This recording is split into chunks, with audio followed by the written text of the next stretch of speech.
Hospitals were cut off without warning. Canterbury Cathedral blacked out in the middle of a service. Shops and offices kept going by candlelight. As the load increased, the supply dropped. And then came the worst. Electricity cables from Britain's largest power stations were short-circuited by freezing fog. Men worked non-stop for 72 hours to clear the ice and get the supply going again. And of course, when electrical power was cut, everyone turned to gas. Many people, in fact, kept their ovens on and open for heating. Faithful, constant gas. You can rely on gas, the ad said. But alas, we couldn't rely on gas. Gas couldn't cope either. The demand for gas rose everywhere, and where they could deliver, they couldn't keep up with the demand. If you wanted coal for the fire, you had to go and fetch it for yourself.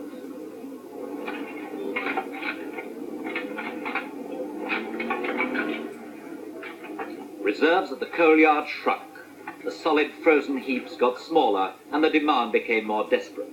But the coal couldn't get through. Coal for gas for industry, coal to run the railway engines to pull the coal trains, coal to make electricity, and after that, coal for the ordinary consumer, the old and the sick, the ones who depended on coal to keep warm. And when the coal did arrive, it was frozen solid in the trucks and had to be thawed out before it could be unloaded. The heaps were hard as rock, but valuable as gold.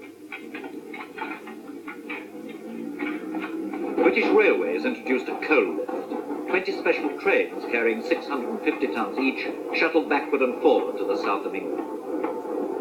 Emergency lorries ran through the ice and snow in a never-ending stream.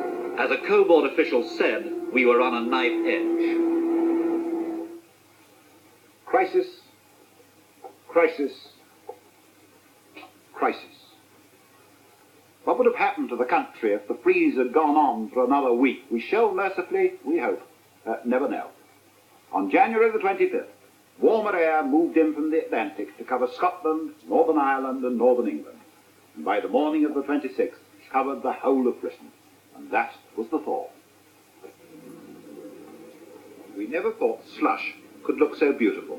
People even started to see their lawns for the first time since Christmas. Of course, it brought out the bursts. This one closed London Southampton Row, but after being frozen stiff for 35 days, it was a small price to pay.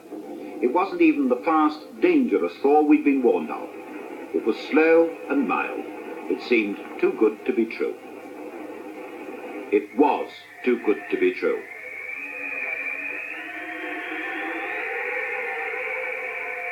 Three days after the thaw, the freeze was back with a vengeance. The blizzards followed. Again, the West Country took the first onslaught, but Wales caught a packet as well.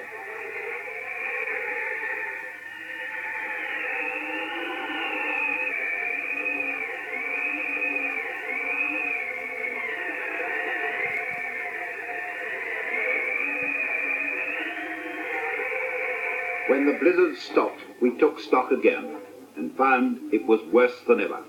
On the 8th of February, 70 people were marooned in cars and lorries around Dartmoor. If they'd gone by train, they wouldn't have fared much better. 30 people were trapped in a train on Dartmoor too, 50 in Argyllshire and another 18 in Ayrshire. The London train was 8 hours late to Edinburgh. London to Stranraer passengers were 17.5 hours late. All the same, rail travellers were at least spared the ultimate indignity.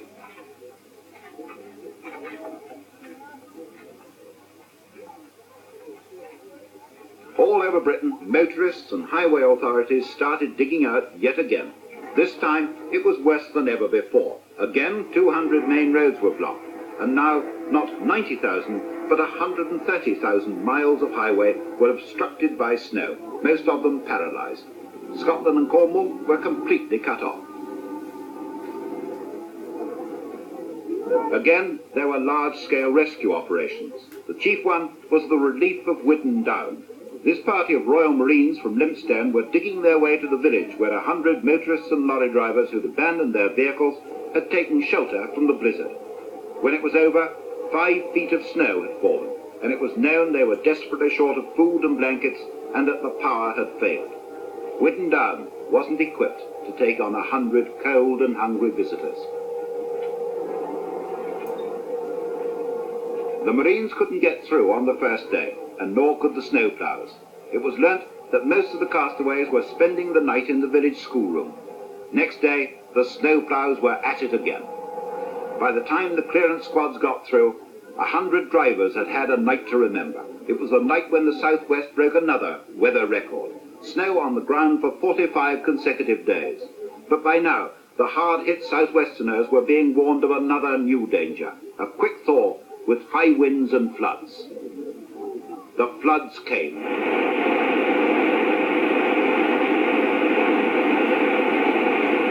The river near Boscastle in Cornwall burst its banks, and a wall of water 4 feet high smashed through the village. Flood warnings were out all over Devon and Cornwall. The blizzard was still raging in Scotland, and in Boscastle they'd have willingly had it back in exchange for this. Of course, the freeze has had its lighter moments as well as its tragic ones. And in the years to come, most of us will have some kind of story to tell about the great winter of 1963. But it was left to the wife of the Minister of Power, Mrs. Richard Wood, to supply the bathos of the big freeze. I refer, of course, to the tale of the black woolly pants. While her husband was bothering himself with power cuts, gas rationing and coal shortages, Mrs. Wood was quoted as saying that English people don't wear enough clothes, and she allowed herself to be photographed in black fishnet tights and black woolly pants with a little bit of white trimming at the knee. The big freeze has happened. It takes its place in our history, but how did it happen? What's the explanation that our weather experts offer as the cause of it all? Well, stage one. On December 21st, this Siberian anticyclone started to move in our direction. But the westerly Atlantic winds, which usually keep it at bay, suddenly weakened, and the Siberian anticyclone moved right across to us. And by December 22nd, it had hit us. It was here, and the big freeze had begun. Then, stage two, another anticyclone that usually stays in Greenland up here, came down to join the Siberian one, and this brought a lot of freezing air from the North Pole with it. That was the Boxing Day snow. Then came stage three.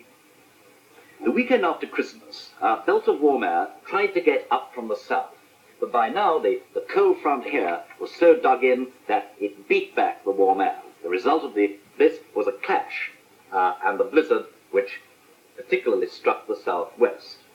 Then came stage four. On January the 4th, the warm air tried once again to get up to us. It got a bit further this time, but the cold air stayed dug in, and the warm air went over the top of the cold, so that you've got this curious layer thing, and the freezing rain was the warm front raining through the cold underneath it. On January the 14th and 15th, it came stage 5. Now, the two anticyclones, the Siberian one and the one from Greenland, split and started to go back where they came from. Now, what should have happened was that it should have let in this warm air from here, and there should have been a thaw. But, oh no, because on the night of January the 15th came stage 6. The warm air changed its mind. It didn't come down to us at all. It veered right away from us and went down here towards the Bay of Biscay and the Atlantic. And the Siberian anticyclone, finding everything clear again, moved into the attack once more, and the blizzard began all over again. The air got colder and colder, and the really deep freeze was on. Anyway, that's how it happened, but why did it happen? Now, some American weathermen have come forward with a fascinating theory.